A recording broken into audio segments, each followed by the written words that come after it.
Ready and action.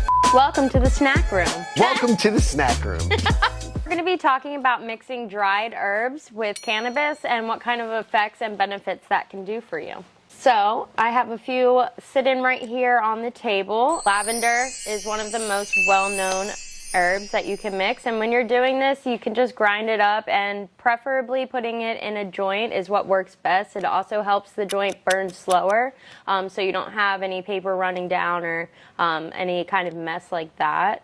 It not only helps with the aroma of the cannabis, but it also helps soothe all of the effects. Lavender, as you know. Is that real lavender? Yeah, it's real lavender. Can I smell it? Yeah, it smells amazing. Does it? Oh, wow. Yeah. So what kind of things do you know about lavender?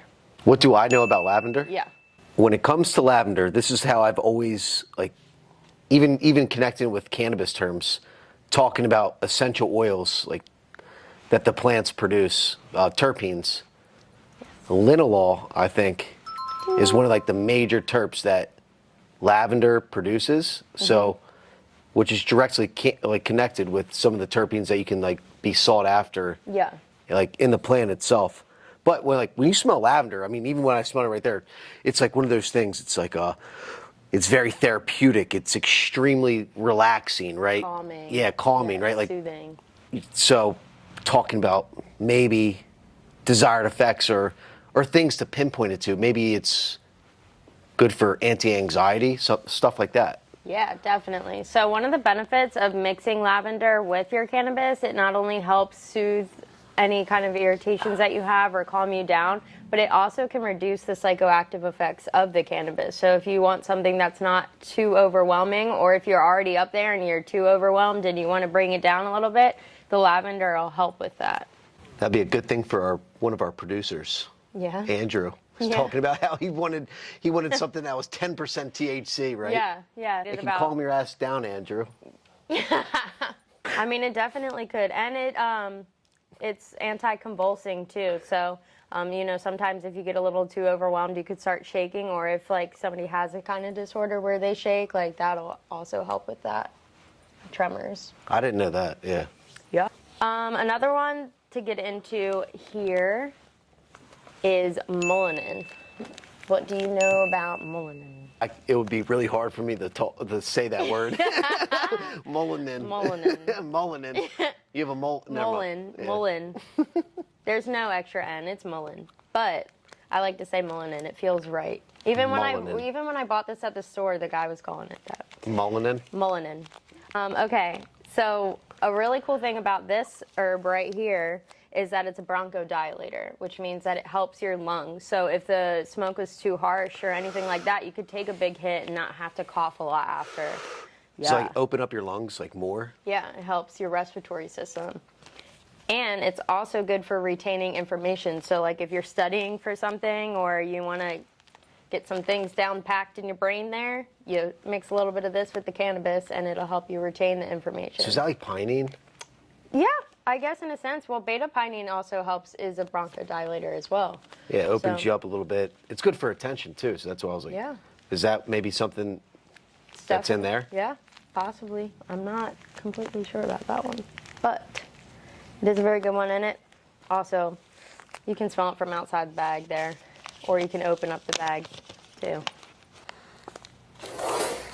That's nice. Oh, so good. All right, one of my favorites, sage. Sage is used to cleanse all of the negativity. I think if I lit this, you would light on fire right now. You say that wait, you would say that I would light on fire? You'd be like, oh, why is it burn? The only reason why I know about sage is that's where you start talking about like movies, what is it, Insidious or something like that. You have the people like walking around the room. Be gone, demon! So this right here in particular is white sage. I definitely wouldn't recommend using a lot of it with your cannabis if you are going to smoke it. It can be a little harsh, and also sage has its own psychoactive effects. So it could definitely enhance the high and make you a little bit paranoid if you were to do too much. This is something that you should be cautious with when you are smoking it, but it also has antioxidants in it that help with memory loss. So Roses. We'll have to sage the entire podcast set after this. Yeah, probably. That's why I asked if we could light it in here. Look, I don't know. No one's going to put this on the camera probably, but the fire system's right above us. Oh. We should probably not light anything on fire here. We're not going to smoke on the podcast. No smoking on the podcast. Rose petals here. So what do you think about rose petals? When my girlfriend is extremely upset with me, then I might put roses or rose petals in my house. Okay. Fair. So actually, funny thing enough, so when somebody's upset with you, you bring them roses, but also smoking rose petals can reduce feelings of loneliness. Just smoke it up a little bit. If she decides your flowers aren't good enough and books it, then you can smoke it. So I should leave. She loves me not. Wait. All right. Rose petals. Got it. Rose petals, yes. And it also helps with stress, things like that. It also looks really pretty when you mix it together because it brings that little pop, and it makes the flower taste really good. And again, it takes away the harshness of all of it. You think people care what their cannabis looks like in their bowl? Sometimes it's aesthetically pleasing when you look at it and you see like pops of purple and pink and cute. Well, I think there's some people out there, me, that feel that way. Think so? I would suggest that not many people care. You have a new poll to do. Does anybody care Comment about down below. Yeah, comment down below. Does anybody care about what your cannabis looks like inside of your pipe? All right, mugwort. I got a big thing of it. I've got big plans for this one. Well, how am I supposed to smell that one? I don't have mine. Reach for your badge. Yeah. I got a knife on my badge. It's got the pocket knife on it. Yeah, you have your. Yeah, no, this would go everywhere if I tried to do it. Okay. If you work in a dispensary, those. everybody has it. Everyone. I'll go crazy if I don't have mine.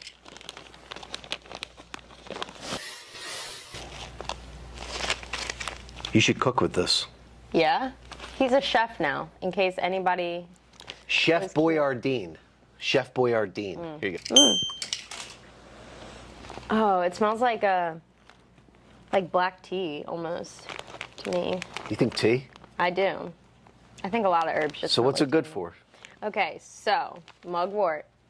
Great Sounds like something out of benefits Harry here. Potter, actually. Actually, yeah, a lot of... Mugwort. Mugwort. Mugwort, though, like a muggle. No, yeah, A muggle? A muggle. That's what you are. You're No, I'm 100% a muggle. I'm not a muggle. Okay. That's the meanest thing someone said to me today. That's what a muggle would say. Right? Okay. But, I mean, that's very valid because in a lot of, like, TV shows or anything containing magic or spirituality, mugwort is definitely always mentioned, and that's because it helps spark creativity, and it also is an agent for lucid dreaming. Have you ever done that? No, but normally you have to pay extra. My bad. So lucid dreaming is really great in the sense that you're awake in your dreams. I used to do it all the time until I didn't know if I was dreaming or if I was still asleep, and I would think I was up getting ready for work, and I was really still in my bed sleeping. So, to be used with caution. So wait, I always called that like twilighting. Okay. It felt like that stage between It's lucid. like sleeping and then being awake. It's like that really weird. So I always called it. So that's lucid dreaming. Like Yeah. that's And you can, like, it's like when you're awake in your dreams too and you realize it. really. Yeah. Again, in small doses, and it also helps, like, if you were to do it during the day, like I said, it helps with creativity too. But the lucid dreaming is fun. You can fly, and you can feel like you're flying, and you're actually flying. Yep, it's a thing. I promise. I knew you were going to look at me like that. All right. Okay. All right. So that's that one. Yeah. Now, this one I didn't bring, but Damiana. Have you heard of that? I think I dated somebody with that name before. Damarinara. Or that red sauce that goes on pasta. Yeah. All right. Sorry. Go ahead. Okay, no. So Damiana is really cool in the fact that it helps with headaches, it helps with depression, nervous stomach, and it's also an aphrodisiac, and it's used a lot for that. That is the most common theme that it is used for. Again, in small doses, you don't want to take that one too far. You don't want to overdo that one because it can incite paranoia in big doses, but you know, you just got to do your research and figure out what would work best for you in that.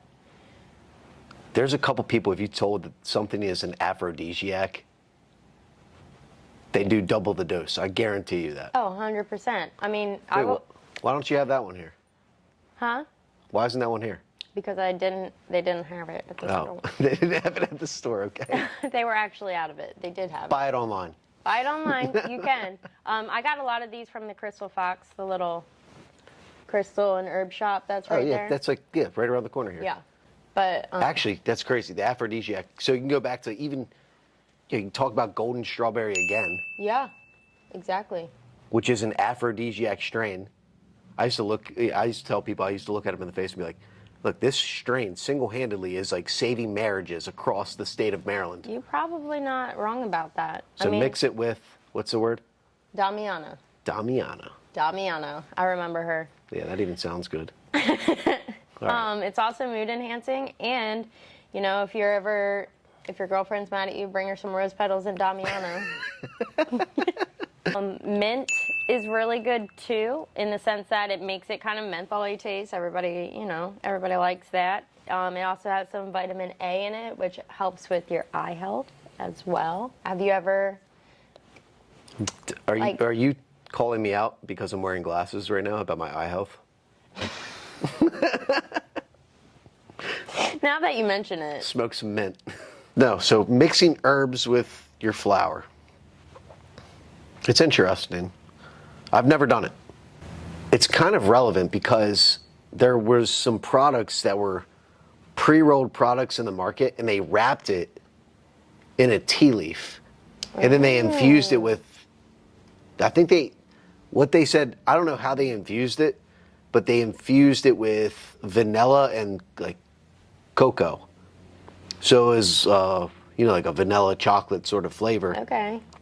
But it was a tea leaf. They were the Phillies by G Leaf. They used to make those. That's right. I haven't seen those in my like, God, so the I've, blueberry Phillies. yeah, but I haven't seen those in so long. Oh, you just made me miss something. Now I'm gonna crave it.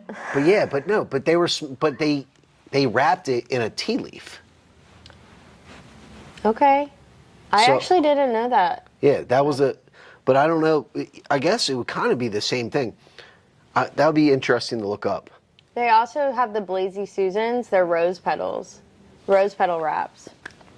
Yes. Okay, so you have a tea leaf that you can wrap stuff in. The Blazy Susans are rose petals. Yeah. I don't know. Like, is there other herbs?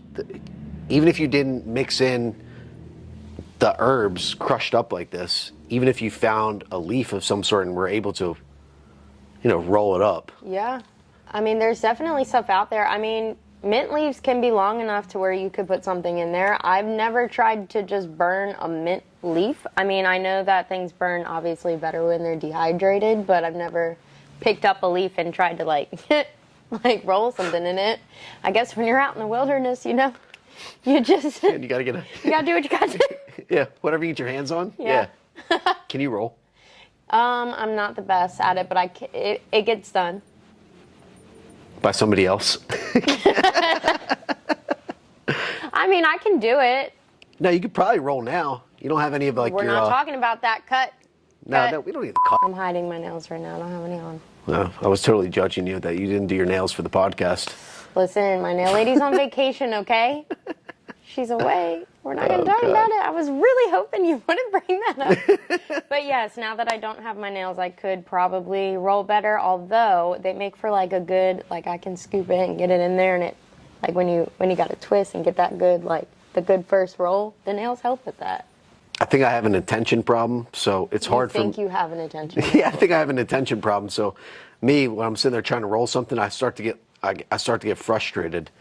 And plus, being in this industry now for 6.5 years, buying everything pre-rolled has made me a little bit more the convenience of it. It's like, man, someone else rolled this for me, or a machine did it. Like, now just buy it like already pre-rolled. I personally buy pre-rolls, and then I break them open into my like one-hitter, my little wooden one-hitter carrier, because it just fits perfectly in, and I can just undo it and then like pack it all in there, and it's already ground up, and then I just take my one-hitter and scoop it. I mean, if your nails, you just use your grinder, then you can just use your little, your nail as your little spoon. Listen, both work. it depends what I'm smoking out of, you know? Okay, actually last night I smoked the Rainbow Belts. Now this is new to me, the Rainbow Belts by Fadeco. I was looking at the terpenes on the back and it looked pretty relaxing, pretty nice. So I smoked some of it before I was going to bed and I started to do my dishes. But my house is clean. I felt nice doing it. It just wasn't the vibe that I was going for in that moment, but I enjoyed it. There's very little that I found that make me get up and like start moving. Oh. But there's been a couple, I don't know, I guess the only time I smoke is at the, like, that's like a nightcap. Yeah. So it's always, I don't think there's any shot. Like I'm going to smoke and then I'm going to watch a episode of, What are you like watching? something on Netflix. What are you watching right now? Black Sails. Black Sails, what's that? It's a show about pirates. I'm telling you, it's. Look at his smile. I'm telling you, He look. loves it. I know. I sit there, I watch an episode, I might like conk out right after, but and then what made it totally relevant. God, I'm gonna have to plug up Curio again. But I smoked their captain's cake, and then you watch a show about Captain. about yeah. Yeah. So captain's cake, that is the strain that has always been my go-to. That's not like a new that's product. been there. But it's hard for me to find something that's like super motivating. But the Boost gummies, like those things always kind of I put like a love little bit those. of pep in my step. The newest thing that I guess we recently tried was the Bebo Sparkling Pear. Oh, I love that. They're the one. 1-to-1 with CBG and THC. Yes. And those put me like in a total, I just felt so equal. It just made me feel relaxed, not like, Level-headed. yeah, not like, Yeah. not stimulated, not overly like relaxed or anything. It wasn't a big enough dose to mess me up. So that's my favorite new products right now. Is Okay. the Sparkling Pear, Bebo's, Beep-boop bop. the Bebo Bops, the 5-to-5s. Those are mad good. Those are mad good. I like those Those a are lot. mad good. Yeah, I like those a lot. So, Have you tried the Keef sodas yet? no, I can't. I couldn't commit to 10 grams of just THC. Yeah. 10 milligrams of THC. I couldn't do it. Like that would have to be my nightcap. Okay. But you're saying like trick them into doing it or like convincing Oh, God. them to do it? Holy crap. No. I'm telling you, my family, no one even trusts me at this point. If I handed somebody like a stick of gum now, like they're even like, Same. What's it going to do to me, Dean? Yeah. I don't know. Like, as far as convincing somebody to be open-minded to it, I swear, like, it has been the exact opposite conversation. I'm not super pushy when it comes to, if somebody doesn't want to try something like that, like I have some sort of understanding, but it's like the opposite almost. I have so many people within my family, my parents, aunts and uncles, even outside of that, even going to the bank, they'll see that, like they see my shirt and they're becoming more open-minded to people that have never used cannabis before in their entire life. They're getting older, right? They're in their, I forget what the age bracket that you said, but 50s, 60s. They're starting to feel like aches and pains or things like that. But people are becoming more open-mindedness to it, and they're approaching me before I even need to approach them to try to sell them on something. I think it just comes down to a matter of like what their ailments are and being like, hey, like, how do you feel about this? Or can you sleep at night? Or, there's something out there that everybody can try. And I think it's just a matter of finding out what they want to work on and what they want to help with. Like my neighbor the other day literally pulled over. I was helping my dad change my tire and pulled over on the side of the road and was just like, hey, I'm having trouble sleeping. I want to try cannabis. Like, what can I do? And, we had a really long talk just sitting outside. My dad's laying on the ground, like, changing a tire. And I'm, like, talking to her about what she can do and how she can help. And I said, come Greenpoint, girl, I got you. Maybe a question like this is asked because, I don't know, Eleanor, if you're trying to get, like, your mom or dad to try this stuff to help them out with something, I think that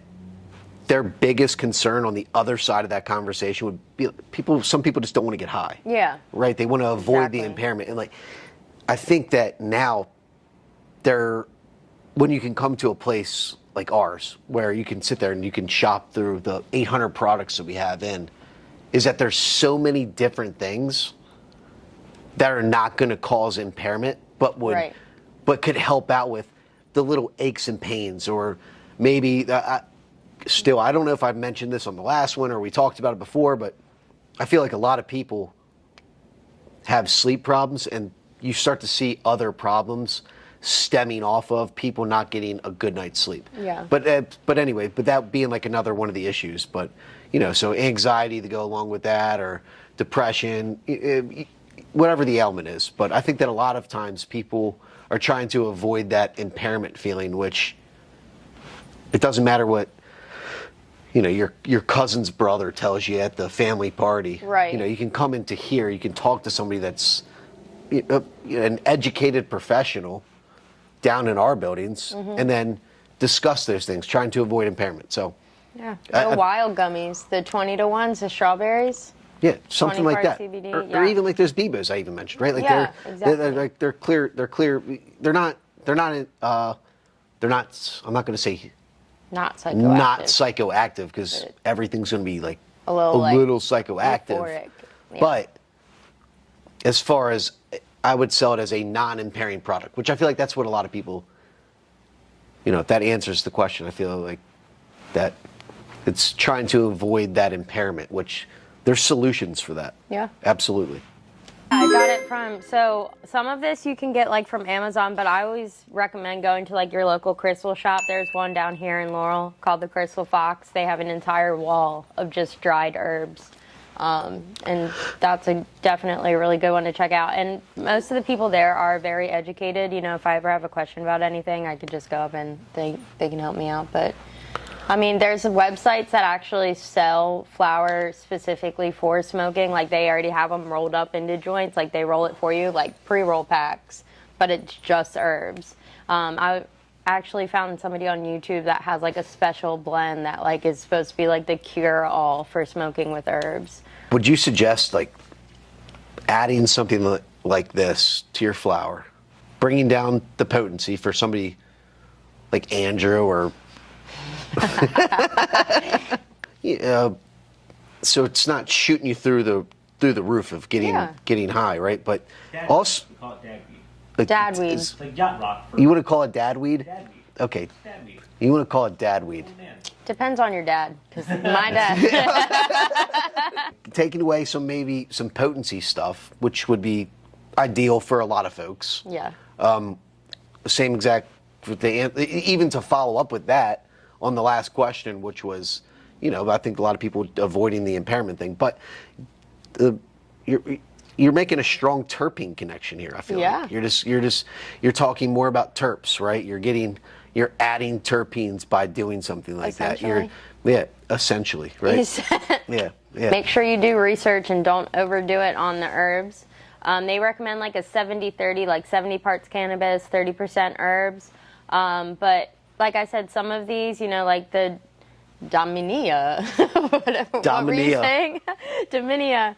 So Damiana. So that one can actually lower your glucose levels. So like with people with diabetes, they should be cautious with that one. Just, if you're going to mix herbs with your cannabis, just make sure that you do research on it and see how it interacts for you. Don't want to overdo it with anything in life.